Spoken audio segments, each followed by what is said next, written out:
আর এই মুহূর্তে একটি ব্রেকিং খবর দেবো আপনাদেরকে, যেখানে নিয়োগ দুর্নীতি মামলায় এবার নতুন রিপোর্ট পেশ করলো কেন্দ্রীয় তদন্তকারী সংস্থা ইডি সিবিআই। তারা এই রিপোর্ট পেশ করেছে এবং যেখানে নিয়োগ দুর্নীতি মামলাতেই এবার এই নতুন রিপোর্ট পেশ করা হয়েছে, যেখানে 148 কোটি টাকার সম্পত্তি বাজেয়াপ্ত নিশ্চিত করা হয়েছে, যদিও তার বাজার মূল্য 250 কোটি টাকার বেশি।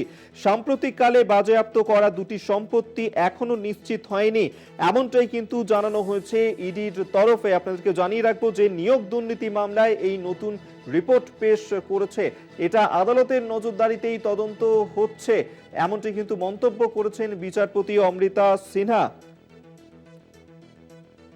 আপনাদেরকে আরেকবার জানিয়ে রাখবো যে নিয়োগ দুর্নীতি মামলায় নতুন রিপোর্ট পেশ করলো ইডি সিবিআই। পীযূষ কান্তি নাগ আমাদের সঙ্গে এই মুহূর্তে টেলিফোনে রয়েছেন প্রতিনিধি, বিস্তারিত জানবো। পীযূষ, নিয়োগ দুর্নীতি মামলায় এবার নতুন রিপোর্ট পেশ করেছে ইডি সিবিআই, কি বলা হয়েছে, কি উল্লেখ রয়েছে এই রিপোর্টে?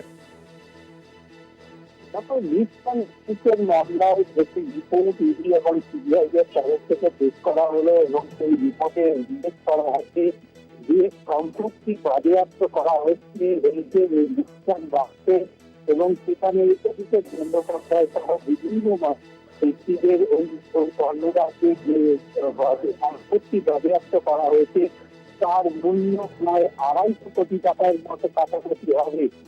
এক্ষেত্রে বিচারপতি প্রশ্ন, এই কম কেন, এই পরিমাণ তো আরো বেশি হওয়া উচিত। এই যে সম্পত্তি বাজেয়াপ্ত করা হয়েছে তার মূল উৎসকে খুঁজে পাওয়া গেছে, এমনটাই মন্তব্য বিচারপতির অমৃতা সিনহা।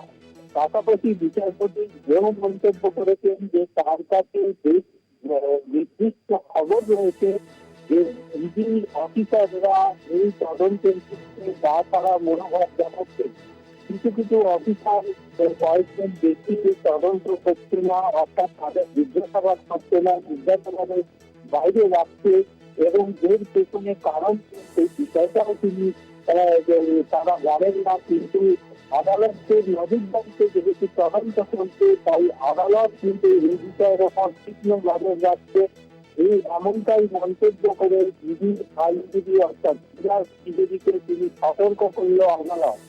পাশাপাশি আদালত একথাও জানিয়েছে যে এই তদন্ত করে কত তাড়াতাড়ি সম্ভব চার্জশিট দেওয়া যেতে পারে সেই প্রশ্ন ইডির সাথে করা হয়।